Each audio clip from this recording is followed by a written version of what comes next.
You have to use your energies wisely.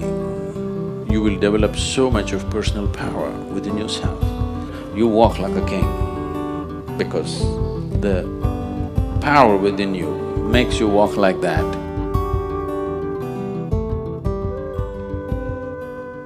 How far a human being goes in this life, materially, spiritually, or in whatever dimension, essentially depends on with how much energy he can crackle. Yes. There's a whole lot of people with lots of energy, but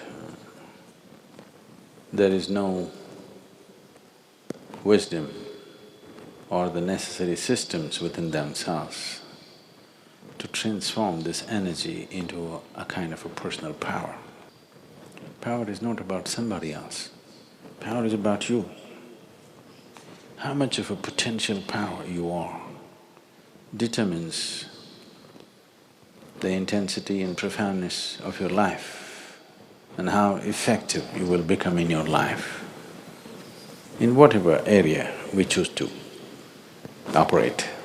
If this power has to come, you have to use your energies wisely. Energy can be aggregated into power with the necessary wisdom and necessary tools that we employ. Otherwise, energy can be dissipated simply with endless amount of thought, endless amount of reactions and anxieties. I want you to observe your day-to-day life, a simple thing. Just let's say, how many words do you utter in a day? You never counted? Oh, you should. You should. Just make an estimate tomorrow, from morning to night, how many words you utter. Day after tomorrow, cut it by 50% and say the same things. You're not cutting off communication with people. You're still communicating, but with 50% of the words. Your language skills will improve for sure. And you will see, you will develop so much of personal power within yourself. See, there is scientific evidence to show at least 20% of your energy right now, as you sit here in a restful state, is being consumed by your brain. If you bring this down, that your brain is not unnecessarily fluctuating and, hopping mad all the time. If it learns to be still and do only what's needed, an enormous sense of personal power will develop. You can't do this with your mind right now. If you try to stop it, it'll hop even more crazy. At least do it with your body. Your words and your physical movements, reduce it by 50%. If you want to look at this, look at this. If you want to look at that, don't do this.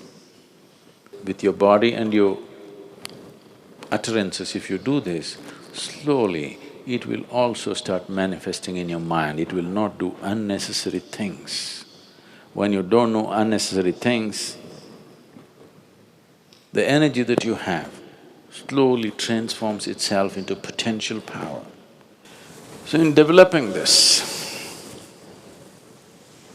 the asanas that you practice, the Surya Namaskar that you do, if you're doing, or whatever other kriyas and other things that you do, is essentially to develop this power. This should not be dissipated in unnecessary action. Right now you cannot curtail the number of thoughts you're having in your mind. That also can be, if you just bring in a reverberation within you, a simple mantra. If this is going away crazy, simply chant for some time, create a certain reverberation. You will see it will generate enormous amount of personal power. Without this power within you, you will not break through dimensions of life. Life, right now, for most people,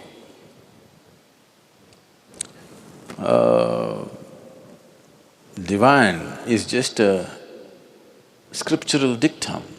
It is not a living experience in their life. If it has to become a living experience, if something as powerful as the Creator has to come into your experience, there must be some sense of power within you. This must be always understood. Power is not about domination. Power is about becoming effective. Power is about becoming empowered. Only when you carry the potency of this power within you, you walk through this life. It doesn't matter where you're placed in the society. It doesn't matter financially where you are, materially where you walk like a king because the power within you makes you walk like that.